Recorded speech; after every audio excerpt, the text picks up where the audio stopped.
Hello everyone, I'm Aidan Cunningham, breeding advisor for Cork and South Tipperary. I'm here with Dennis O'Donovan in Glandore in West Cork. We're just going to go through a little bit of Dennis's breeding plan and what he does around selecting bulls in the springtime.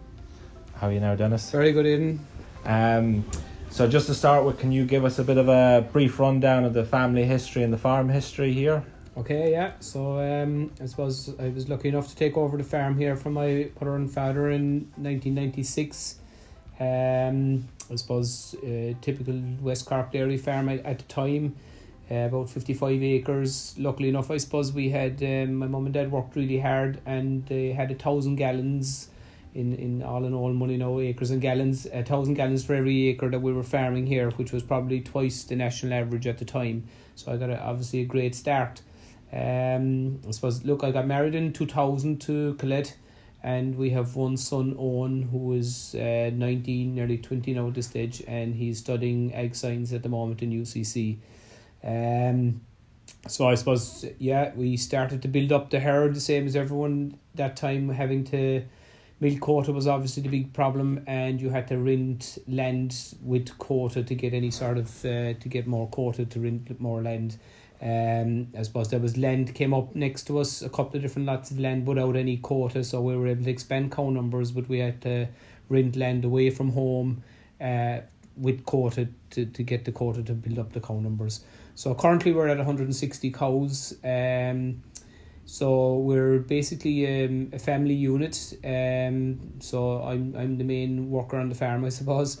Colette gave up her job a number of years ago to concentrate on rearing the calves and does milking. And my dad, who's in his 80s, is still very active around the farm. And Owen now actually is very involved as well when he's home at the weekends from college or whatever. So there's no other labour unit here. There's a little bit of relief milking, but not an awful lot, I suppose, between the whole lot of us. There's someone to do the milking every time. We do contract out all of the farm machinery work.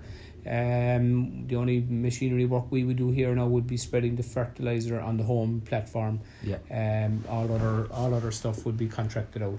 So we're not very machinery techy or anything like that. So I suppose, look, we're focused on what we're good at. We think we're good at growing grass, and we think we're good at utilising grass into kilos of milk solids, and we're using I suppose a crossbred cow to do that. And that's what we're going to talk about, I suppose, really. Yeah. So you took over the farm in 96.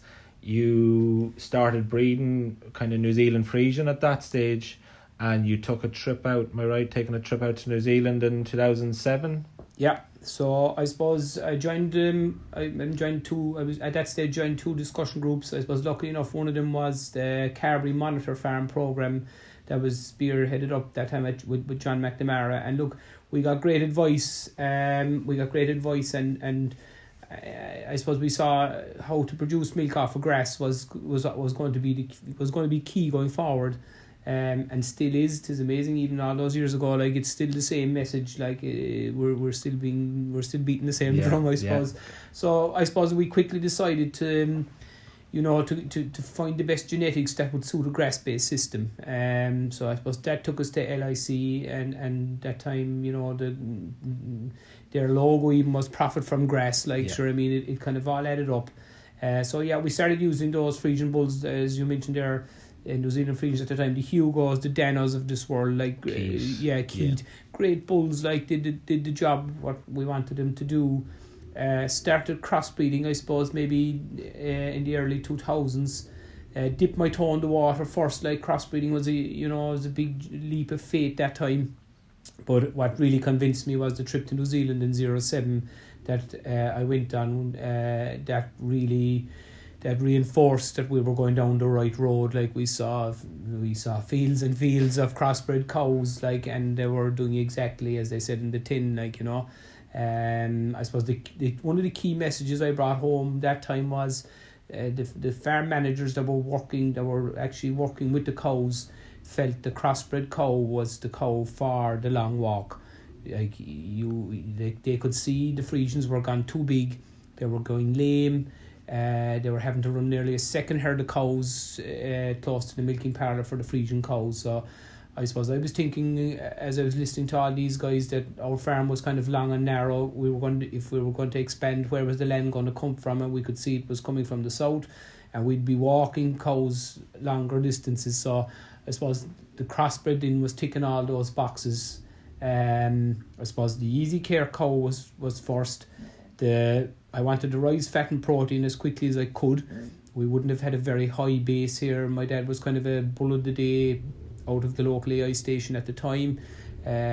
So our fat and protein was roughly around the creamery average, maybe a little bit below it, but I could see that, the profitable farmers that I was meeting were guys who had higher fat and proteins than the co-op and were always driving it on. So I wanted some of that cake. And obviously then the crossbred cow was suiting from the walking point of view. Yeah. So I suppose efficiency at grass, like turning grass into kilos of milk solids, was the key. We didn't want to go down. We decided very quickly we were going to stay spring producing milk and dry off for the winter. So we wanted fertility. I suppose we wanted it all the same as everybody else. We wanted all our cows calving from the 1st of February to Patrick's Day, and sure, you needed a fertile cow to do all that.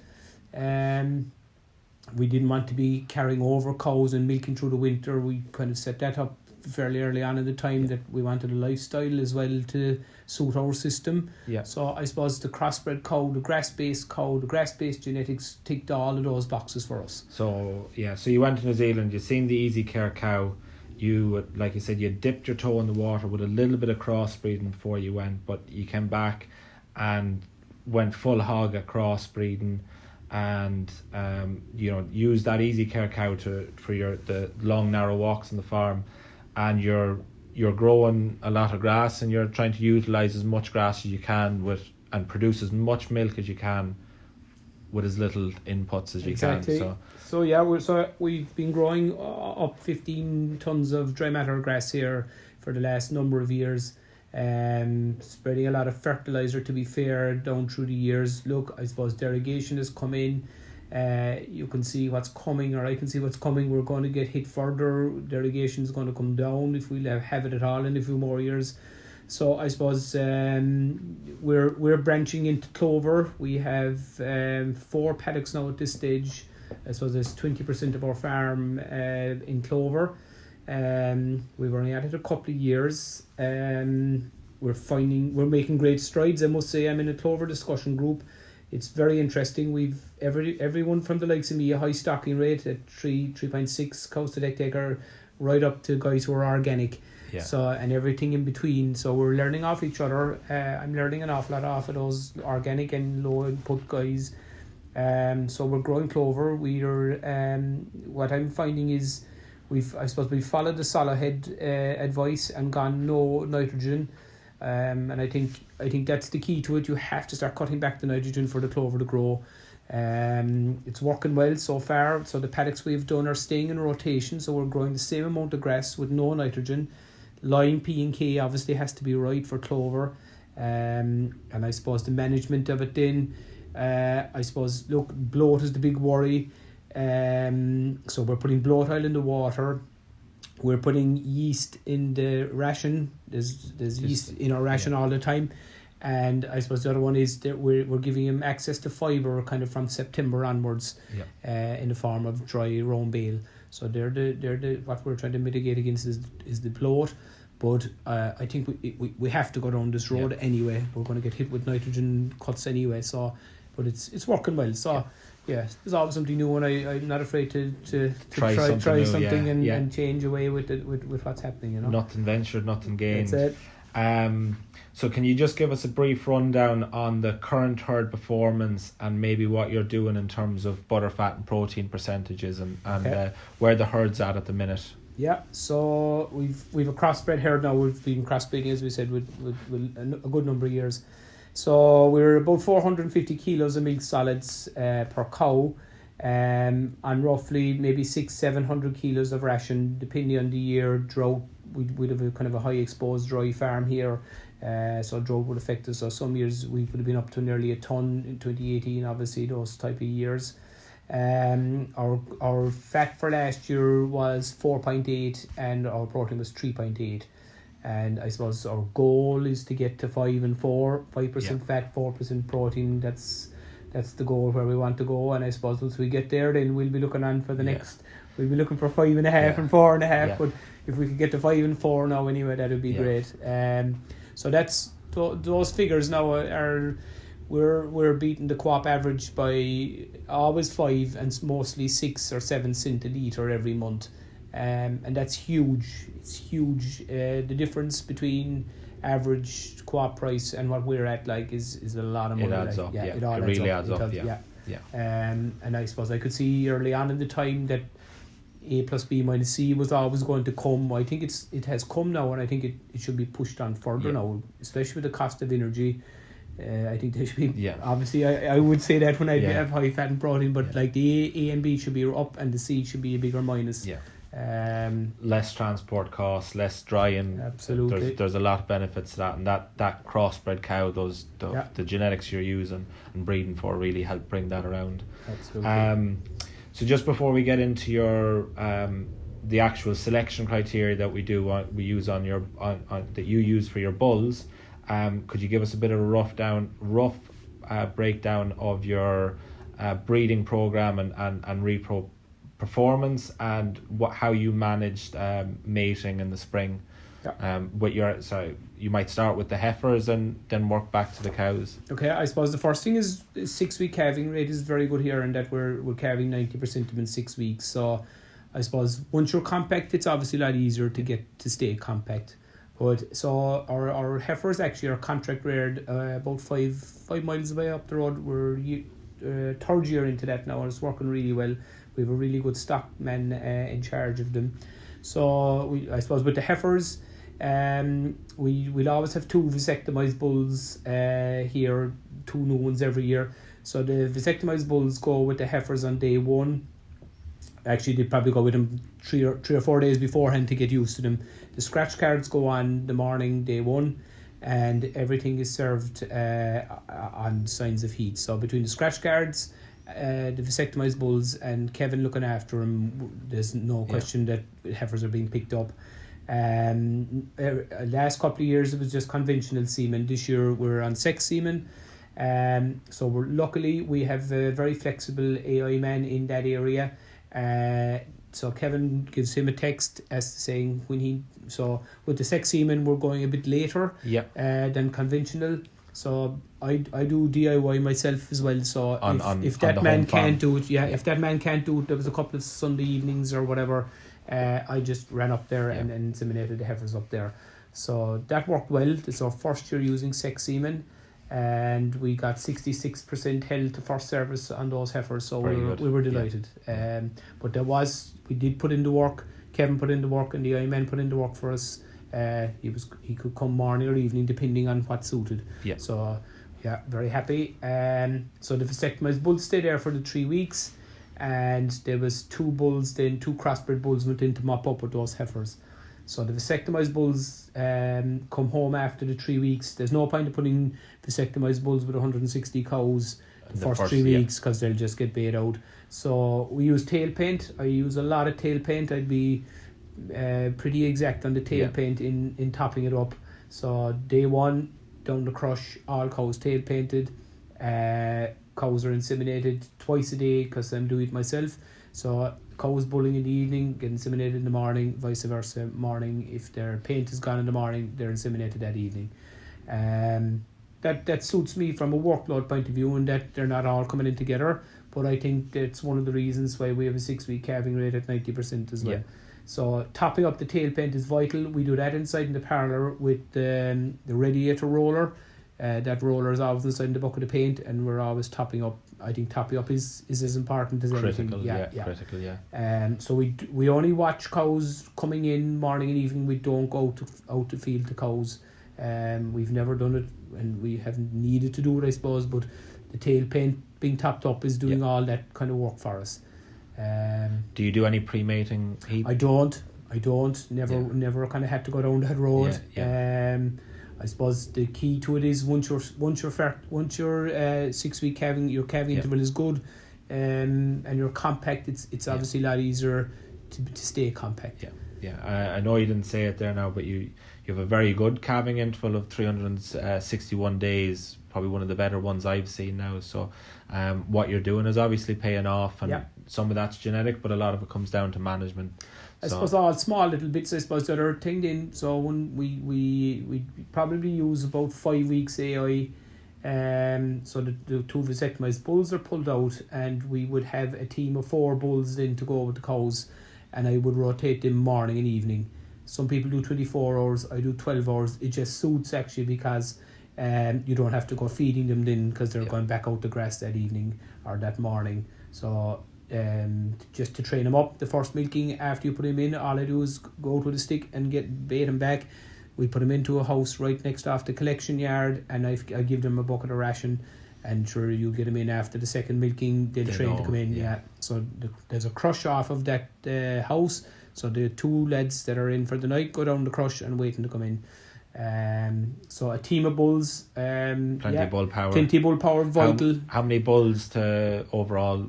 Sure, we'd actually have 7 bulls, so the contract rearer 7 bulls for us as well. They're our own breeding. I'd pick out the highest EBI bull calves that I would fancy. Sure, look, there may be a chance of inbreeding somewhere along the line. It doesn't really bother me. I keep my replacements from AI, and those heifer calves are actually sold, and I have a home for those bull calves as well. So, so. Very good. No, very good. That very impressive performance. Like I said, 90% calving, 90% 6-week calving rate, and a 361 day calving interval. So if we can move on to the your actual breeding plan and what you do in terms of selecting bulls, selecting cows. What are you focused on? We see an awful lot of advice going, pick high EBI bulls. You don't pick the highest EBI bulls, but can you talk us through your kind of selection criteria there and what's important to you for your herd? I suppose I learned early on in the time, like you look at bulls that come to the very top of the EBI list. We'd say Justice was one OGI back in the day, and he was so far ahead of everything else. But you go back and look at the breeding of Justice, or nowadays it's pivotal, and like all the eye stations are pulling those sons now to go back into stud because they're high EBI. But like, sure, they're not the type of bulls that will suit my system. For the grass-based system, easy care, low input, those type of bulls are going to crash and burn in my herd. So no point in chasing those type of bulls. Like, our EBI has come up without I ever chasing it. Why has it come up? I suppose we've looked at grass-based genetics. I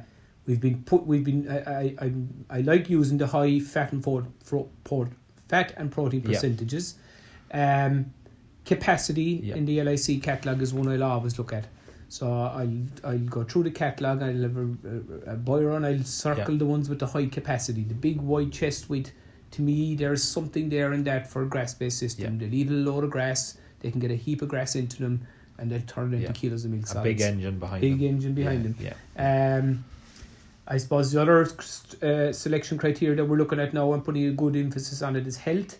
So our fertility is really good, as we said. So we only bred this year for 10 weeks, just less than 10% not in calf. After 10 weeks is pretty good, I think. So we look down on the last number of years and why are we losing cows out of the system? We're losing cows every year through high cell count. So health now is one of the ones we're starting to focus on, and we're looking for a higher health figure in our bulls. So we're looking at fat, protein. The milk doesn't really bother me as long as there's no big minus there somewhere. I'm looking at health. I need a good plus in health. There's no way I'd use a bull anymore with a minus.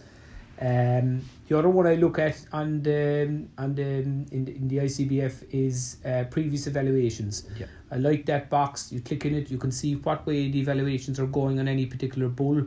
If he's falling big time, well, you have to question. You go and look in, why is he falling? What's the reason? And you may or may not use him. Obviously, if he's rising, it's a great sign of a bull that he's doing the right things. So I like using that box. That's as the daughter proofs are coming through Yeah. as well, both in New Zealand. So looking at the New Zealand proofs and the Irish proofs. Yeah. But so, you obviously been using a lot of these bulls for the last 20 odd years. So you have a lot of confidence that even though they may not be the top EBI cows or top EBI bulls, you still have you're in the top 4% for EBI. Right. So they have performed into top performing cows, haven't they? Absolutely.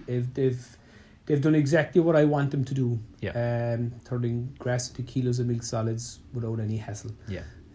Carefree cows, I suppose, is what I call it. Very little veterinary intervention here in the spring.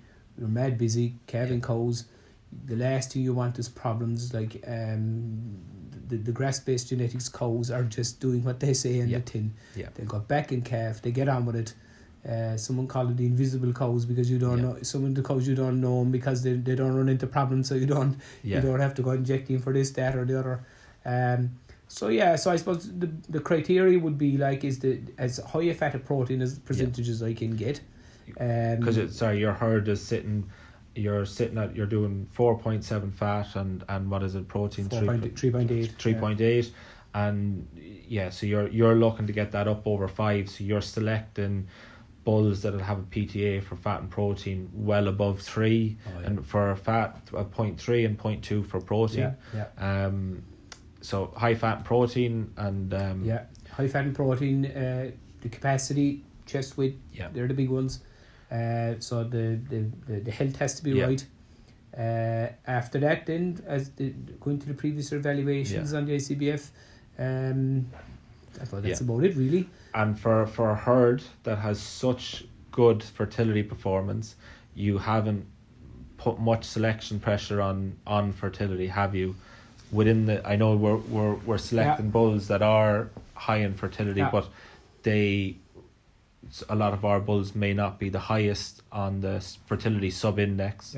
But you've seen your herd sitting around 70 euro sub-index for fertility, but still well outperforming that. Well outperforming it. I suppose the hybrid vigor, the crossbred herd, I think that's where that's coming from. You could probably add another 70 of that hybrid vigor that isn't being picked up. So I think that's kind of important. That gets forgotten actually in the whole EBI thing. It does. No, maybe the new evaluations that are coming out shortly. We might be rewarded finally. That'll or carbon breeding index. We'll see what that brings next week. And you've used some of the Irish born LIC bulls, the IBB bulls. They're coming up high in EBI off their genomic proof, and they have a genomic proof from New Zealand, but you quite like them because of their back pedigrees and what their dams have done. Exactly. I suppose in the past I would have used the young tests or bulls, bulls in Ireland. From an industry good point of view, I suppose I was doing it, but you could see very quickly in the last number of years I was using the crossbred pack, thankfully enough, but some of the we'll say the so-called high EBI Frisian bulls that were in those packs, just straight away the calves were so much bigger, even landing on the ground. Those type of cows to me aren't what I want. I don't want big leggy cows, so they might be high EBI alright, but just they wouldn't really be suitable for my system that we're trying to run here. So I backed off of Gene Ireland, and when I found you guys doing those young bulls, you could see where those bulls were coming from. Were coming out of grass-based herds, out of bulls that we were kind of using as well. So you couldn't really go wrong. And they had the breeding for the fat and protein. They'd still be way higher than what we have anyway. So they'd be ticking all those boxes as well. So we'd be using a lot of those bulls on some of the cows that we wouldn't be, you'll have cows there, they're not, is she going to dairy, is she not going to dairy, do you give her a beef straw, do you give her the the expensive straw? I find them very handy for that type of a job. Some women go and calf, more than won't. But they haven't broken the bank, and you're hopefully getting the best genetics that are coming up the line again,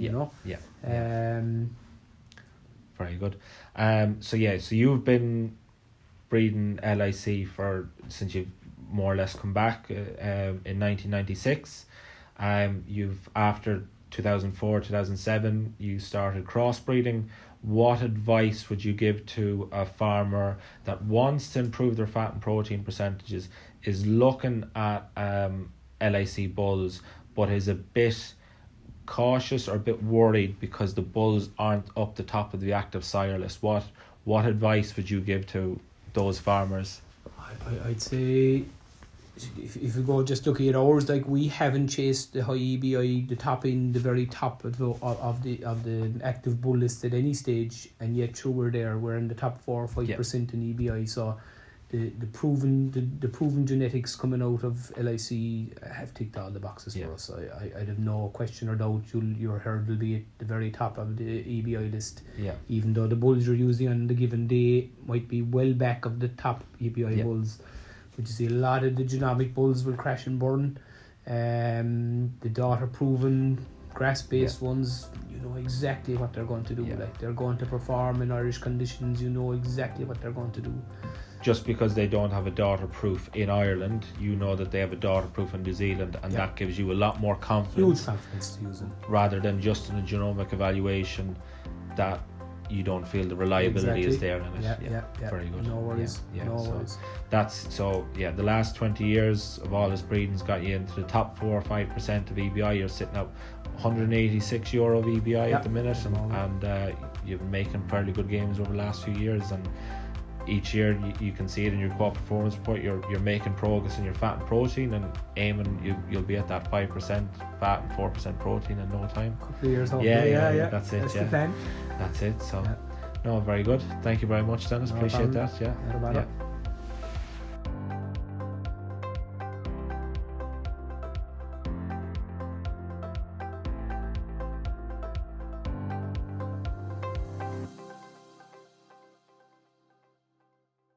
Hello everyone. Good afternoon there now. I'm here with Dennis O'Donovan in Glandore, so please anyone send in your questions. We already have a few that have come through here, so I'll just get started, Dennis. One question here from Robert. Do you get better hybrid vigor by crossing purebred bulls? What would be your answer, your strategy around crossbreeding there? I suppose the science behind it would say we should be crisscrossing Friesian on Jersey and Jersey on Friesian. However, I really like the Kiwi cross. So I suppose what we've done is on our first cross, we've continued to use crossbred bulls. So we fall down to 50% hybrid vigor, but we don't fall any further from there down. It isn't that we do a lot of crisscrossing anyway. If we have a Jersey type cow, she would automatically get a Friesian anyway, because I'm doing the inseminations myself. And again, if we still have some what we would call bigger Friesian cows in the herd, she would obviously get a Jersey then. So we're kind of crisscrossing anyway type of thing. But if I have the perfect first cross, that nice black cow, I'd rather use a Kiwi cross on her. And keep using Kiwi cross on her. That seems to work for us. A bit more consistency across the board in terms of size, and you're correct for that. Those big Friesians will get a Jersey. The small Jerseys will get a big Friesian. Exactly. So you're building uniformity across the herd. And people that have come to us, you come here on groups that have come here, often say that to us here, that we've a uniform herd, that there aren't those big outliers of bigger Friesians or smaller Jerseys. A lot of people say actually that our Jerseys aren't that small. So maybe that's why that we're using a lot of the Kiwi cross. But I like the genetics. I suppose there's a huge pool of genetics of crossbreds in New Zealand. So I would like to think that obviously you guys are the LIC somewhere along the line are pulling out the best of those genetics. So there's a big pool of genetics that I can use and that you can tap into. It seems to work. It seems to work. Very good. Okay, now the other question here. In terms of your EBI and your EBI gain, what's your kind of average EBI gain over the last number of years, and where do you see it going? Yeah, sure. I suppose we're rising way up like the industry average, really. 8, 9, 10 is we were what? I was just checking it out there in 2017. We were 151, 151. We're at 186 there now. So we're moving away up the whole time. It'll be interesting to see where it'll go. I think it will continue to move up. I suppose a lot of the stuff, the new carbon index that's coming out will we'll gain on the smaller type of cow. I suppose we lose on the beef side of it. So I suppose the gain mightn't be quite as big as what I thought we were going to gain first, but I think that'll work in our favour long term. I think there's no doubt about it. Look, the crossbred cow is a more efficient cow, and anyone I'd argue that point with anyone that she is a more efficient. Surely a cow that'll produce close to her body weight in kilos of milk solids has got to be more efficient than a cow that's only doing 80% of her weight in milk solids. That's kind of a no-brainer in my mind. So I think that'll be borne out as time goes on. Another question here. Would you not use pure Friesians and eventually allow genomic test your heifers for high heritability, protein and fat instead of using Kiwi cross bulls? But I suppose we've tinkered with the idea of genomically testing the whole herd. I suppose we're waiting for the price of it to come down a little bit. It's there was something hints to that today. There was actually in Cornhill or Cornmart. It's the price is coming down for genomically testing the whole herd. I think it's a no-brainer at some stage to probably go and do it. But I just don't see the benefits for me just yet to go down that road. But you're still happy to keep using the Kiwi cross instead of just going pure Friesian anyway. For sure. Another question here from David O'Leary. Are you using sex on the cows? Will you use sex on the cows? What's your plan going forward? So we did use sex on the cows this year. We probably used, I need to go back and check. I'd say about 20% of the semen that were used this year was sexed on the cows. It was 100% on the heifers, 20% on the cows. So we obviously used it at the start, in the first 3 weeks. We used it on the second, third calvers that we knew had no problems and were calved long enough. Which were the most of our cows at that stage anyway. I think we'd have 90% of them calved in 6 weeks. So obviously the ones that were coming bull in the first 3 weeks were all calved long enough. We just didn't use them on the first calvers, just this year's heifers, just because I suppose, look, statistically they're always slightly harder to get back in calf. Still growing. Obviously we were still inseminating them, but we weren't putting the expensive sex semen into them. My first year at that, scanning went really well. The heifers were exceptionally good for first service. We got 66% of them held to the sex semen, so I was very happy with that. We actually haven't checked out on exactly what the cows did on the sex semen, but like we're only 10 weeks breeding season and we ended up just over 9% not in calf. So the fertility is really good here. I need to go back and check how many held to that sex semen, but I'd say there's a high percentage. So sex semen. Another question here from Catherine Mellerick. What is your replacement rate at the minute? Replacement rate is about 20% here. I was slightly less actually, 19%. I think you were a bit, because I think looking at your numbers, you were a little bit less than that, because we were kind of saying about the age of your cull cows is actually 7.4 lactations, which is quite high. So you're getting plenty of use out of your cows and have a slightly, I suppose you're selling surplus heifers. I suppose depending on the year, we've been as low as probably 12-13% a couple of years. And that has given us the kick in our herd getting more mature. But it's still nice to have a lot of heifers available to come in if needed. We've always been in the business of selling heifers. Simply, I suppose we had an outside piece of ground where we needed to stock up anyway. It was a fine thing to stock it up, but have heifers and have plenty of choice. And it's pretty similar actually with the contract where he's enough land to run more than what we need for our heifers, but I'd rather that he'd have my surplus heifers rather than rearing or keeping cattle of his own. So it's only my stocker up there. So it's purely from a health point of view, a disease point of view. Disease is the way I'd be doing that. Mightn't be a whole lot of money in it, but it's nice to have a choice too, though. With your heifers, There's a few questions here regarding, so we'll kind of sum them up. So we were using sex on the cows.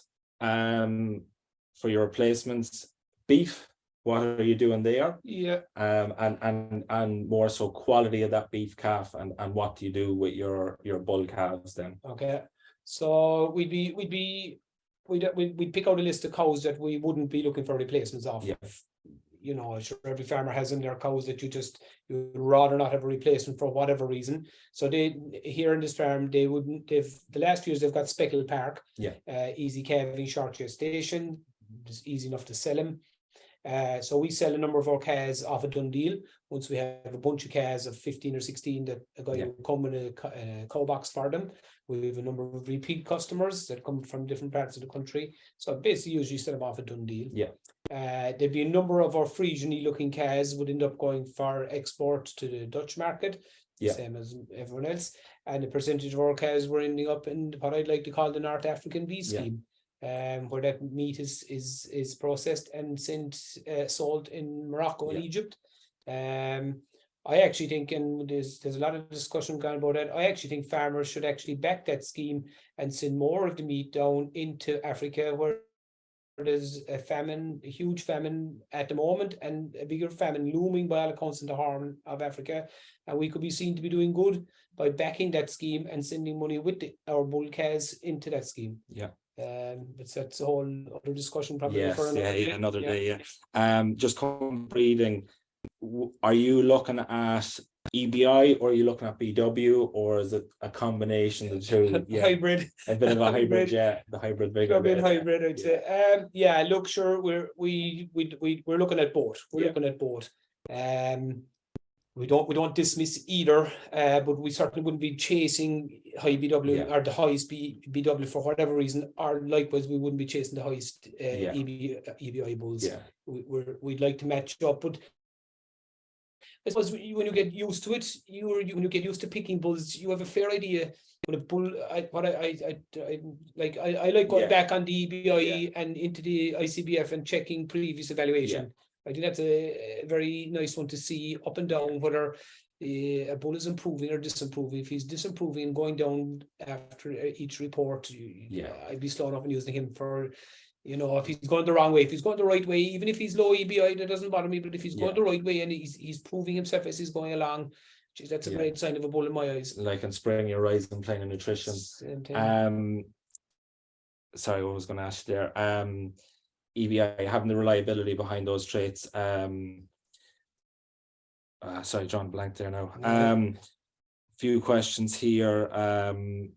Would you consider flushing elite cows or doing anything like that? No. IVF? No, I never went down that road. I've no big interest in doing it, to be honest. I'm trying to keep the thing as simple as possible. We've a real simple system here. I suppose of cows calving in the spring. We're well busy in the spring. Myself and Colette and my dad, and this year actually we've had a student for the first year, first time ever having a student that worked well with Kitty out of UCC. So no, but look, we try and keep everything as simple as possible here. Keep it nice and simple. What else are you doing to improve your herd? Culling selection, heifer selection.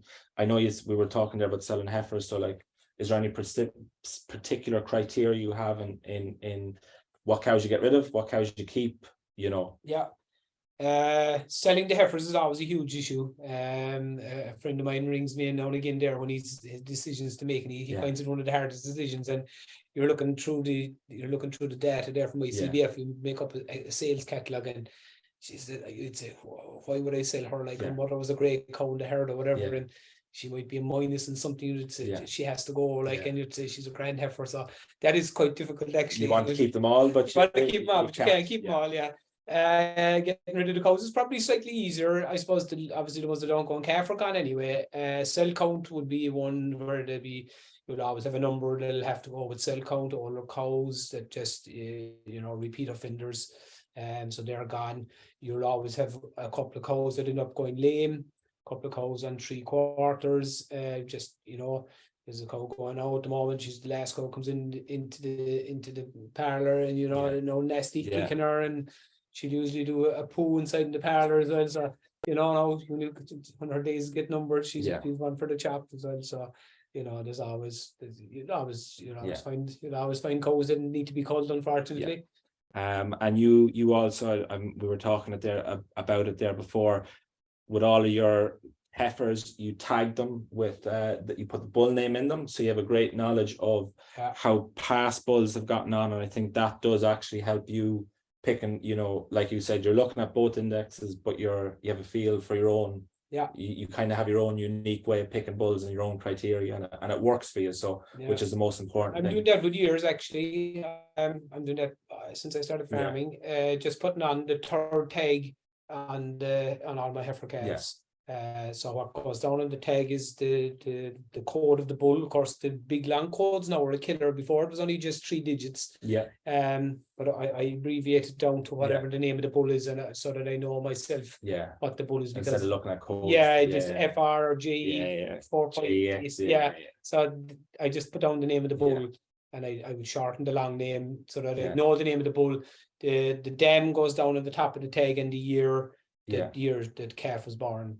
So we'll say this year cow number 56 is down 56, and she had I can't remember the name of the bulls I used here, but would be down, and the year was 22. So that's on her. So for the rest of her life, she comes in, and I would change the color of the tag each year. So each year, so that they could be orange, white, red, green, whatever. And you know your batch of heifers. We know them. We know them. So we have it all inside in our ICBF book anyway. But just visually, you're going out in the field or you're driving them in, and you're saying, "Geez, she's a cracking cow." And you have one look, she's out of, and you just you build it into your psyche. Then you know, you're able to recognize then the misties and the PSQs and absolutely, all that down the line. Absolutely. So, good question here around optimal live weight. What's your target, your herd live weight target? I think we were talking about there before, off your maintenance figure. Your cows should be around 480, 490 kgs of live weight, but they're probably actually a little bit heavier than that. I'd say they are. Where would you like to see them sit? I would say the sweet spot is the 500 kilos. I think that would be the sweet spot. I think our cows are actually higher than there could be 5.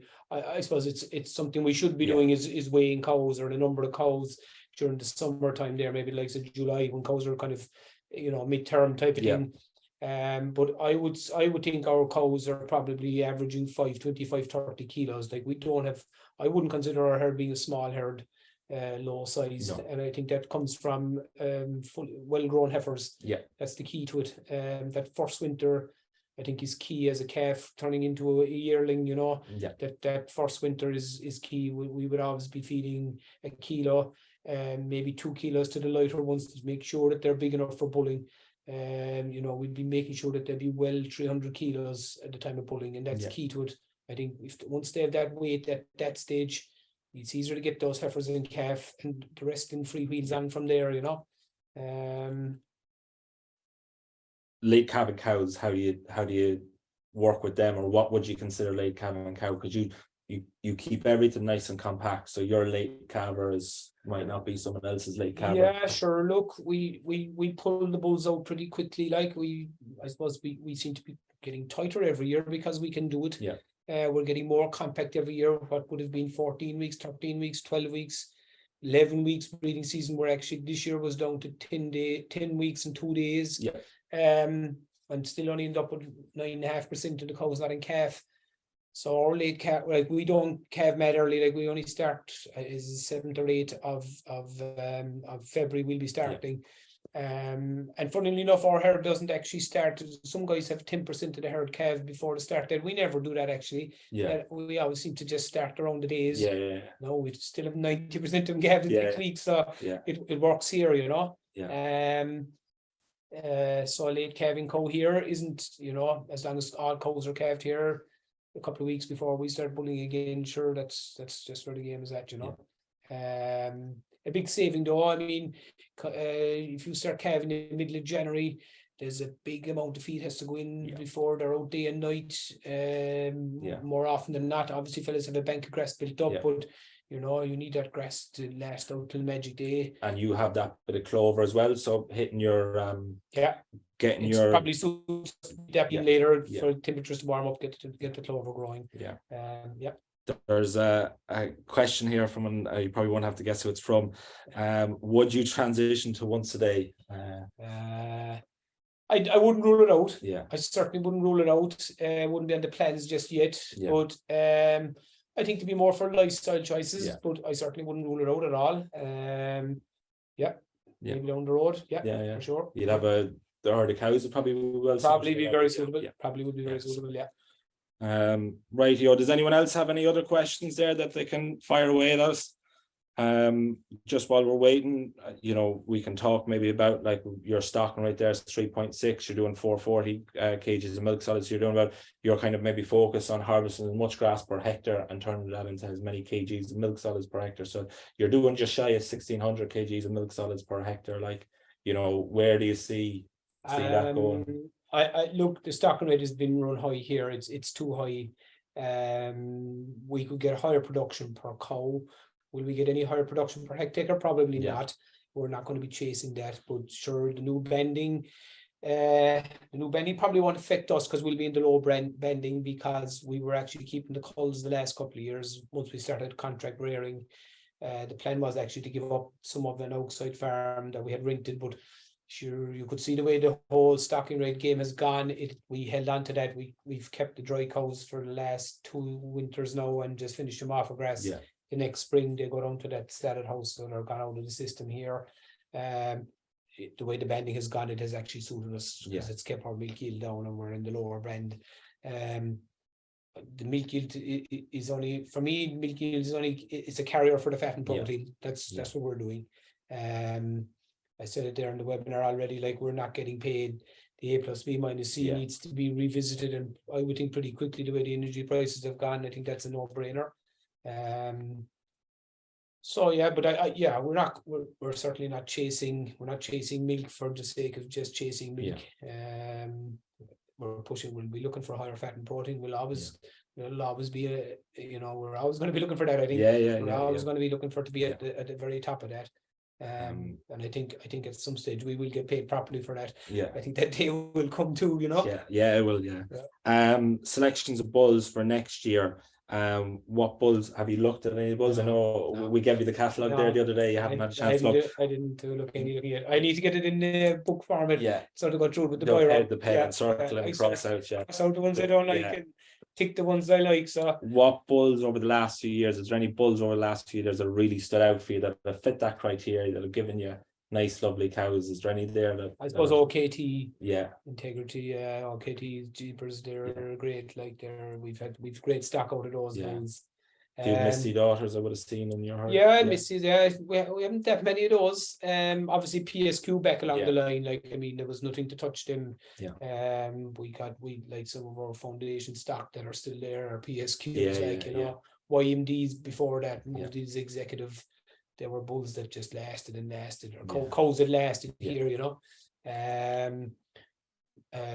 so there's other crossbred bulls, if we could just think of the names of them there now again, that we've used. We used a fair bit of Butte, and they're working well here. So you look, a lot of those Kiwi cross bulls have worked really well here. Down through the years, hard to go away from them once they're doing the job for you. It's why would you go looking elsewhere when what we've done is ticked all the boxes as far as, like, an easy care cow has been the key. I think that's the one that's what we've been, we've chased that, and we have that now. We have that easy care cow that's big percentages, big fat and proteins. That's what you want. That's what I want.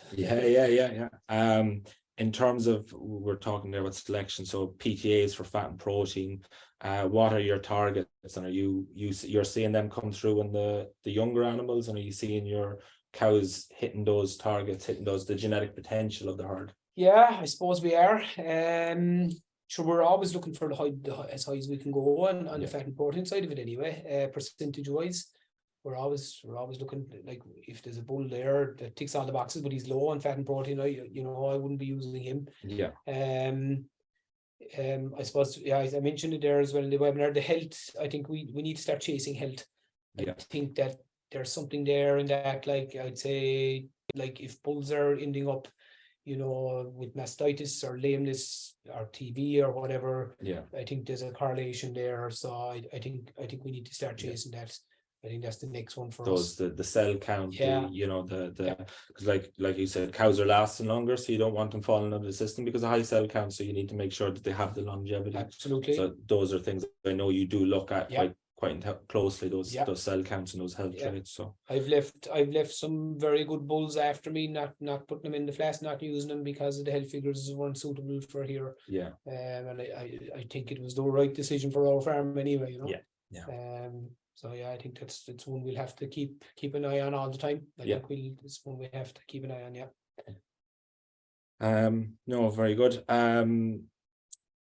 Initially when you did your first cross, there's a question here just regarding the size of the cow, the downside. Was there anything there around infrastructure, cubicle size or anything like that that became an issue? I suppose our cows at that stage had no cubicles. Yeah. We actually had a wood chip pad at the time. Yeah. So it wasn't an issue. We since converted that actually because wood chip got too expensive. So we put in cubicles. So yeah, we have a narrower cubicle than the standard. than the standard Yeah. Frisian cow. Yeah, a lower down cubicle and a slightly narrower. Don't ask me what the dimensions are at the moment. I knew it at the time when they went in, but I don't know what they are now. But yeah, it certainly would be a much narrower and a shorter cubicle as well than your conventional Frisian herd. Yeah. But yeah, they're all lying up in the beds anyway on the cubicles. So yeah, we're quite happy that way. Good. Rightio, I think that's it. I don't think there doesn't seem to be any other questions coming in there now. So thank you very much, Dennis. Yeah, everyone's happy. Thank you very much, Dennis. Thanks for the time. Thanks for your input. I hope everyone got something out of that. And we will chat to you next time. Thank you very much, guys.